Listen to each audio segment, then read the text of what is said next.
ప్రపంచాన్ని వణికిస్తున్న జనాభా సంక్షోభంలో జపాన్ పరిస్థితి అత్యంత ఆందోళనకరంగా మారుతోంది. ఆ దేశ అంతర్గత వ్యవహారాల మంత్రిత్వ శాఖ విడుదల చేసిన తాజా గణాంకాల ప్రకారం జపాన్ జాతీయ జనాభా గత ఒక్క సంవత్సరంలోనే ఏకంగా 8 లక్షలకు పైగా తగ్గిపోయింది. ఈ ఏడాది జనవరి 1 నాటికి విదేశీ నివాసితులతో కలిపి జపాన్ మొత్తం జనాభా 125.4 మిలియన్లుగా నమోదైంది. అయితే ఇందులో కేవలం జపాన్ పౌరుల సంఖ్య మాత్రం 8,523,000కు తగ్గిపోయింది. 2009లో జనాభా శిఖరాగ్రానికి చేరిన తర్వాత నుంచి ఇలా జనాభా పడిపోవడం వరుసగా ఇది 14వ సంవత్సరం. అంతేకాదు, జపాన్ చరిత్రలో తొలిసారిగా దేశంలోని అన్ని ప్రిఫెక్చర్లలోనూ స్థానిక జనాభా పడిపోవడం పరిస్థితి ఎంత తీవ్రంగా ఉందో చెప్పకనే చెబుతోంది. జపాన్లో మరణాల సంఖ్య ఏళ్ల తరబడి జననాల కంటే చాలా ఎక్కువగా నమోదవుతోంది. గత ఏడాది రికార్డు స్థాయిలో ఏకంగా 1.56 మిలియన్ల మరణాలు సంభవించగా కేవలం 7,71,801 మంది శిశువులు మాత్రమే జన్మించారు. అంటే జన్మించిన పిల్లల సంఖ్య కంటే 2 రెట్లు ఎక్కువగా ఉండటం విస్మయానికి గురిచేస్తోంది.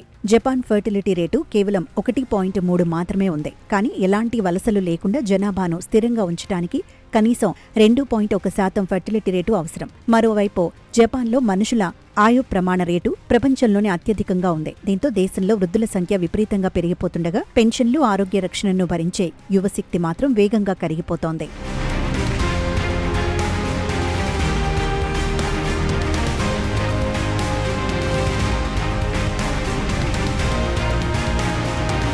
కేవలం జపాన్ మాత్రమే కాదు, చైనా, దక్షిణ కొరియా, సింగపూర్, తైవాన్ దేశాలు కూడా జనాభా సంక్షోభాన్ని ఎదుర్కొంటున్నాయి. పెరుగుతున్న జీవన వ్యయం, సామాజిక కారణాల వల్ల యువత పిల్లలను కనేందుకు ముందుకు రాకపోవడంతో ఈ దేశాలు తీవ్రంగా ఇబ్బంది పడుతున్నాయి. ఈ భయానక పరిస్థితులపై గతంలో స్పందించిన జపాన్ మాజీ ప్రధాని ఫుమియో కిషిడా జపాన్ సమాజం తన విధులను కూడా నిర్వర్తించలేని స్థితికి చేరుకుందని తీవ్రమైన హెచ్చరికలు జారీ చేశారు. వృద్ధుల సంఖ్య పెరిగి పనిచేసే యువత తగ్గిపోవడంతో దేశ ఆర్థిక వ్యవస్థ భవిష్యత్తు ప్రశ్నార్థకంగా మారుతోంది. ఈ జనాభా లోటును పూడ్చుకోవటానికి, దేశ ఆర్థిక లక్ష్యాలను సాధించడానికి జపాన్ ప్రభుత్వం ఇప్పుడు విదేశీ నివాసితులు, కార్మికుల వైపు మొగ్గు చూపుతోంది. గతంలో షింజో అబే హయాంలో కొత్త వీసా విధానాలను తీసుకువచ్చి వేలాది మంది విదేశీయులకు ఉద్యోగ అవకాశాలు కల్పించారు. అయితే అత్యంత సజాతీయ సంస్కృతి కలిగిన జపాన్లో వలసదారులను అనుమతించడం అంత సులువైన విషయం కాదు. కోవిడ్ మహమ్మారి సమయంలో సరిహద్దులను మూసివేయటం కూడా ఈ ప్రగతికి కొంత అడ్డుకట్ట వేసింది. ప్రభుత్వ లక్ష్యాలు నెరవేరాలంటే భవిష్యత్తులో మరింత మంది విదేశీ కార్మికులు అవసరమవుతారని నిపుణులు చెబుతున్నారు.